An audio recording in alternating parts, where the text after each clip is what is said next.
स्त्री रहा हो चाहे पुरुष रहा हो। इसलिए मैं तो कम से कम अगर मेरे सामने साध्वियां आती हैं, मैं तो उनका पूरा हाथ जोड़ करके अभिवादन करता हूं, उनके सामने झुकना पसंद करता हूं। अब ठीक है, वो टिप्पणियां करने लग जाती है, वरना मैं तो उनको प्रणाम करने में, उनके सामने साष्टांग प्रणाम करने में मुझे कोई दिक्कत नहीं है। मेरा अहम भाव इसमें कहीं भी बाधित होता हुआ नहीं लगता कि किसी पूर्व प्रवर्जित सन्यासिन को तुम्हें अगर प्रणाम करना हो तो तुम्हें दिक्कत आएगी, मुझे ऐसा नहीं लगता। मतलब मेरे जैसा व्यक्ति तो पूर्व प्रवर्जित, पूर्व संन्यास्त, चाहे वो स्त्री हो चाहे पुरुष, उसको प्रणाम करना पसंद करेगा। ठीक है ना। अब जैसे मान लीजिए कि जैसे अपन इन महाराज को ले, तो कल तक जब ये गृहस्थ में थे तो एक साध्वी को जाके प्रणाम करते थे, लेकिन आज साध्वी यानी आज इन्होंने संन्यास ले लिया, तो संन्यास लेती अब वो साध्वियां आकर के इनको प्रणाम करने लग जाए। मैं मानता हूं ये गलत व्यवस्था है। जिस भी धर्म ने व्यवस्था कर रखी है, जरूरी नहीं है कि हर व्यवस्था पर आदमी मुहर अपनी लगाए ही लगाए। हो सकता है कोई बात हमारे आत्मा में नहीं उतरती है, जिगर में नहीं उतरती, नहीं मानेंगे। ठीक है, जो करते हैं उनकी व्यवस्था वो जाने, पर मैं मानता हूं ये पुरुष प्रधानता वाली बात हो गई। तो कहते हैं मल्ली, भगवान मल्ली, बिल्कुल करना चाहिए। आप जो कहते हैं कि संतों को, संत पुरुष जो हैं, अगर पूर्व प्रवर्जित कोई साध्वी है तो उनको प्रणाम करना चाहिए। अगर ये धर्मशास्त्र मुझसे लिखवाए जाएं तो मैं ये व्यवस्था जरूर दूंगा। अगर मुझसे लिखवाए जाएं तो मैं ये व्यवस्था जरूर दूंगा। हैं? अब ये तो खुद के विवेक पर निर्भर करता है। आप कहते हैं मना नहीं करना चाहिए, तो कहीं न कहीं अपने भीतर रहा हुआ पुरुष भाव वो जागृत हो जाता है और मन में ये तमन्ना जगती है, भाई मुझे प्रणाम किया जाए, मेरे पांव छुए जाएं। और अगर ये तमन्ना नहीं है, देखो भाई एक बहुत बड़े है जी, चलो अपन मान लेते हैं, जैसे कि आप कहते हैं कि गृहस्थ भी अगर बड़े हों तो उनको मना कर देना चाहिए। मैं एक बात बता दूं आपको, और वो है कि एक दफा मान लेते हैं कि सन्यासी गृहस्थी से त्याग के मामले में बड़ा हो गया, तो गृहस्थी लोग सन्यासी को प्रणाम करते होंगे। अपन ये बात एक दफा स्वीकार कर लेते हैं कि सन्यासी गृहस्थ से बड़ा हो गया त्याग के मामले में, लेकिन साधु और साध्वी वो तो दोनों ही एक समान त्यागी हुए ना, वो तो दोनों ही एक समान सन्यासी हुए ना। तो जब दोनों एक समान सन्यासी हो गए तो पूर्व प्रवर्जित, चाहे वो साधु हो चाहे साध्वी हो, उनको प्रणाम किया जाना चाहिए। अब अगर समाज में जो परंपराएं हैं, अब मैं तो देखिए समाज का सर्वे सर्वा हूं नहीं, तो समाज के सर्वे सर्वा नहीं हूं, तो इसलिए मैं समाज की दिशा तो नहीं बदल सकता, पर दिशा दिखाने के लिए अपनी अंगुली तो जरूर उठा सकता हूं। दिशा दिखाने के लिए अपनी टॉर्च तो जरूर दिखा सकता हूं, अपना चिराग तो दिखा सकता हूं। भाई ये भी एक उजाला है, जीवन का, अध्यात्म का यह भी एक पक्ष है। पूरे विश्व की परंपरा में पुरुष प्रधानता चलती है, चाहे ईसाई हो, मुसलमान हो, हिंदू हो, सब में, जैनी हो, बौद्ध हो, सब में ही ये पुरुष प्रधानता चलती है। पूरे विश्व में पुरुष प्रधानता ही चलती आ रही है। अब ये इन 50 सालों की बलिहारी है कि महिलाएं कमाने लग गई, तो अब महिलाएं थोड़ा पुरुषों के बराबर अपना हाथ दिखाने लग गई, अपना दर्जा मांगने लग गई है। अब बेचारी महिला अगर कुछ कमाएगी नहीं और पुरुष के आश्रय रहेगी तो उसको पुरुष को बड़ा मानना ही पड़ेगा, क्या करेगी वो। और जो कमाती है खुद, वो तो फट से कह देती है झट से, तुम्हारी इच्छा रहो, साथ में नहीं रहना, जाओ, मैं अपने पांवों पर खड़ी हूं। अब ये तो महावीर, आप कहते हैं महावीर और बुद्ध जैसे लोगों ने क्यों समर्थन किया, तो मैं बता दूं कि मेरी समझ से महावीर स्वामी ने ऐसा नहीं किया होगा, बुद्ध ने ऐसा नहीं किया होगा, लेकिन बाद वाले जो महापुरुष हुए उनके बाद, महावीर तो पुरुष ही रहे, पर उनके बाद जो हुए उनसे बड़े महापुरुष हुए, उन्होंने ये सारी व्यवस्थाएं लागू कर दी होंगी। बाद वाले जो अपन महापुरुष है ना, अपन सब लोग महावीर से बड़े महापुरुष बन चुके हैं। अपन लोग वो तो भगवान ही बने होंगे, अपन सारे लोग, सारे आचार्य अपने आप को भगवानों से बड़ा भगवान मान रहे हैं। तो अपन लोगों की बात अलग छोड़ो, अपन जो साधु साध्वी हैं, अर्थात जो पीछे वाले जो परंपरा में बाद की जो पीढ़ियां पैदा होती हैं, वो तो केवल बस याद रखो, कल क्या हुआ कि एक किसी बच्चे का जन्मोत्सव था, वो अपना कार्ड देने के लिए आए थे जन्मोत्सव के फंक्शन का, तो बच्चे का नाम इतना अटपटा रखा हुआ था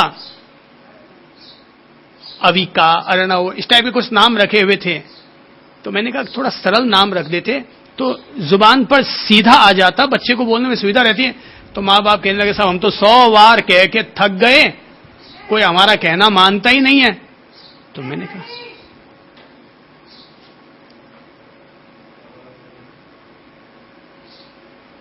तो कहते हैं कि हमने तो उनको 100 बार मना कर दिया पर वो हमारा कहना मानते ही नहीं। अब ये बात कौन कह रहा है? माँ बाप दादा दादी कह रहे हैं कि वो हमारा कहना मानते नहीं। पर कार्ड जब मुझे पकड़ाया गया तो उस कार्ड में सबसे ऊपर नाम किसका था? दादा दादी माँ बाप का, कि उनके पौत्र, उनके पुत्र, उनके प्रपौत्र, यानी कि इस तरह से नाम डाल करके और इस समारोह में आने के लिए आपको सादर आमंत्रित करते हैं। ये तो लोक लज्जावश ऊपर ऊपर नाम डालने पड़ते हैं, बाकी तो हर आदमी अपने आप में पोता है वो दादे का दादा बना हुआ है। पोता दादे का दादा बना हुआ है तो लोक मर्यादा चलती है, समाज के संस्कार है, इसलिए बड़ों का नाम ऊपर ठोकना पड़ता है, बाकी तो सारे छोटे अपने आप में बड़े बने हुए ही हैं। देखिए पुरुष प्रधानता ठीक है, जो लोग मानते हैं माने, मैं तो ये मानता हूं व्यक्ति का मूल्य है, व्यक्तित्व का मूल्य है, उनके गुणों का मूल्य है, उनके गुणों का सम्मान है, और वो गुण चाहे छोटे का हो चाहे बड़े का हो वो आदरणीय है। नचिकेता, ध्रुव, प्रहलाद, ये सब बच्चे ही तो थे। बच्चे होकर के भी तो सारे बड़े बड़े महात्मा ऋषि मुनि उनका गुणगान करते हैं।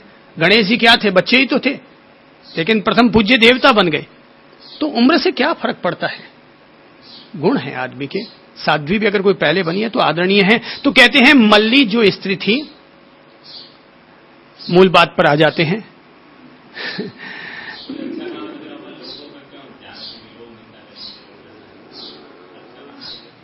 बस यही बात है ना कि जैसे आप कहते हैं कि अच्छा काम है तो अपन उसको क्यों ना करें, लोग निंदा करें तो करें। शायद ये साहस रखने के कारण ही मैं ये बात बोल रहा हूं।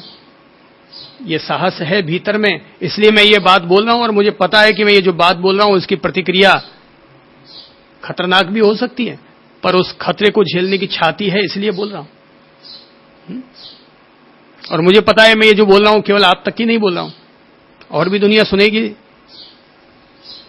पर मैं चाहता हूं, देखो याद रखो भाई, केवल लोगों की बनाई हुई लकीर पर ही मत चलो, तुम खुद भी नई लकीर बनाने का सामर्थ्य रखो, तुम खुद भी नई लकीर खींचने की ताकत रखो। जैसे आज तक अपन लोगों ने दूसरों की बनाई हुई लकीरों का अनुसरण किया, तुम ऐसी लकीरें बनाकर जाओ, इतनी महान और सार्थक लकीरें कि आने वाला कल और आने वाली पीढ़ियां तुम्हारी लकीरों का अनुसरण करने के लिए प्रेरित हो। उन्होंने कुछ लकीरें बनाई, उन्होंने कुछ रास्ते बनाए जिस पर आने वाली पीढ़ियां चली, अपन कुछ रास्ते बनाकर जाएंगे जिस पर आने वाली पीढ़ियां चलेंगी। और जब कोई व्यक्ति नई लकीर बनाता है, नया रास्ता बनाता है, तो भाई कटाई छटाई तो होती ही है, सामना तो करना ही पड़ता है। शेर की गुफा में अगर मुंह डालना है तो पहले छाती मजबूत रखनी पड़ेगी, तब कहीं जाकर के अपन हाथ डाल सकेंगे। मल्ली ने भी ऐसा ही साहस का काम किया था। वो मल्ली ने ऐसे ही साहस का काम किया था। कहते हैं कि 6 राजकुमार एक साथ उनसे विवाह करने के लिए आतुर हो गए। उनके राज्य के बाहर, नगर के बाहर आकर के सबने अपना अपना डेरा जमा डाला और 6 दरवाजों को घेर लिया। नगर के 6 कोटे, 6 दरवाजे, 6 के 6 पर अलग अलग राजकुमार अपनी अपनी सेना को लेकर के बैठे हैं। मल्ली के पिता ने सोचा कि भाई मैं कैसे मुकाबला कर सकता हूं, ये तो सामने मौत दिखाई दे रही है कि भाई इधर वाले राज्य को हराऊं कि उधर वाले राज्य को हराऊं, एक साथ 6 राज्य आक्रमण पर। मल्ली से सलाह मशविरा किया जाता है। मल्ली कहती है पापा, पिताश्री आप चिंता मत कीजिए, मैं संभाल लेती हूं। आप सबको कह दीजिए 1 महीने बाद मुझसे मिलने के लिए आ जाएं। ठीक है बेटी, पता नहीं तू क्या करना चाहती है, बस पिताजी आप केवल एक काम कीजिए, बिल्कुल हूबहू मेरी स्वर्ण प्रतिमा बनवा दीजिए, मेरी स्वर्ण प्रतिमा बनवा दीजिए। 1 महीने तक उस स्वर्ण प्रतिमा को मैं अपने पास रखूंगी। कहते हैं 1 महीने के बाद 6 के 6 राजकुमारों को एक महल में एकत्रित किया जाता है, अलग अलग दरवाजों से। पर जैसे ही वो अंदर आते हैं चौंक पड़ते हैं, क्या एक साथ 6 राजकुमार?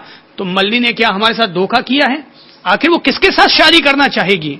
पर जैसे ही वो अंदर आते हैं, सामने स्वर्ण प्रतिमा खड़ी होती है, देखकर मुग्ध हो जाते हैं। अरे वाह, क्या सुंदर है, क्या स्वर्ण की तरह चमक रही है ये तो। ऐसा तो रंग, ऐसा तो रूप न कभी देखा न सुना। उस पर मोहित बने हुए हैं कि तभी असली मल्ली अंदर आती है और आते ही वो उस मूर्ति का ढक्कन खोल देती है। अंदर से बदबू आने लगती है, दुर्गंध आने लगती है। राजकुमार अपना नाक भौं सिकोड़ने लगते हैं, मुंह पर रुमाल रखने लगते हैं कि तभी मल्ली कहती है, क्या हुआ राजकुमारों, तुम इसी मल्ली के प्रति मोहित थे ना?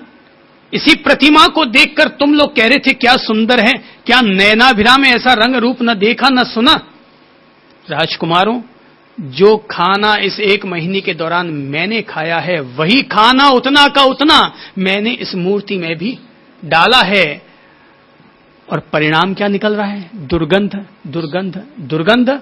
ये मेरी काया भी इसी स्वर्ण प्रतिमा की तरह है कि जिसमें केश, रोम, नख, मल, मूत्र, कफ, वायु, पित्त, मवाद, खून के अलावा और कुछ नहीं भरा पड़ा है। तुम व्यर्थ ही इसके प्रति मोहित हो रहे हो। कहते हैं कि उनके मन में पलने वाली विकार वासनाएं इस तरह से बदलती हैं, ऐसी ठोस अनुभूति होती है, ऐसी प्रत्यक्ष अनुभूति होती है कि बटन अड़े ना हो पाछा जब अंदर पढ़ाई हो नहीं, अंदर नहीं आवनो, नीचे का काम कर लेना। जो कुछ इस स्वर्ण प्रतिमा में है वही मुझ में, और जो मुझ में है वही इस स्वर्ण प्रतिमा में है। लेकिन इस काया का परिणाम आखिर क्या है? यही है केश, रोम, नख, मल, मूत्र, गोबर, यही सब इसमें भरा पड़ा है, जिसके प्रति तुम और मैं, अपन सब लोग मोहित बने हुए हैं। कहते हैं कि तब वो राजकुमार ऐसे विरक्त होते हैं कि वहां पर उस महल में, उस कक्ष में एक साथ 7 सन्यासी वहां से निकलते हैं। एक होती है स्वयं मल्ली और 6 होते हैं वे राजकुमार, जिन्हें की उस स्वर्ण प्रतिमा को देखकर और मल्ली की बातों को सुनकर के पूर्व जन्म की स्मृति हो आती है और उसी से प्रेरित होकर के वे सन्यासी बनते हैं। वास्तविक तौर पर अपनी आध्यात्मिक साधना करने के लिए तत्पर होते हैं। अपनी सच्ची अनुपश्यना करते हुए वे अपने जीवन में बुद्धत्व का कमल, तीर्थंकरत्व की नदियां को वो पार करते हैं, अर्थात एक ऐसे उच्च पद को वे उपलब्ध करते हैं जिसे अपन लोग आदर के साथ मोक्ष कहते हैं, महापरिनिर्वाण कहते हैं। धन्य है ऐसे लोग जो लोग इस तरह से अपने जीवन को धन्य करते हुए अपने आध्यात्मिक कल्याण को उपलब्ध करते हैं। पर इसका रास्ता निकलता है अनुपश्यना से, शरीर में रहने वाली, काया में रहने वाली अशुचिता, अपवित्रता को भली भांति देखने से, जानने से, उसके बारे में सोचने से, उसके बारे में मनन करने से। ध्यान रखो, ध्यान भी एक पहलू है, अनुपश्यना अर्थात भली भांति उसको जानना यह भी एक पहलू है, चिंतन और मनन करना यह भी एक पहलू है। सब तरह के पहलू जुड़ते हैं, तब कहीं जाकर के पगडंडियां मिल मिल करके एक राजमार्ग का निर्माण होता है। ये राजमार्ग जो कि हमें पवित्रता दे रहा है, मुक्ति दे रहा है, भीतर में कमल के फूल की तरह हमें ऊपर उठा रहा है, अनासक्ति प्रदान कर रहा है, यही मार्ग सच्चा मार्ग है। जो जो अपनी अनुपश्यना गहरी होगी, त्यों त्यों भीतर की आसक्तियां भी जरूर टूटेंगी। याद रखिए, आसक्ति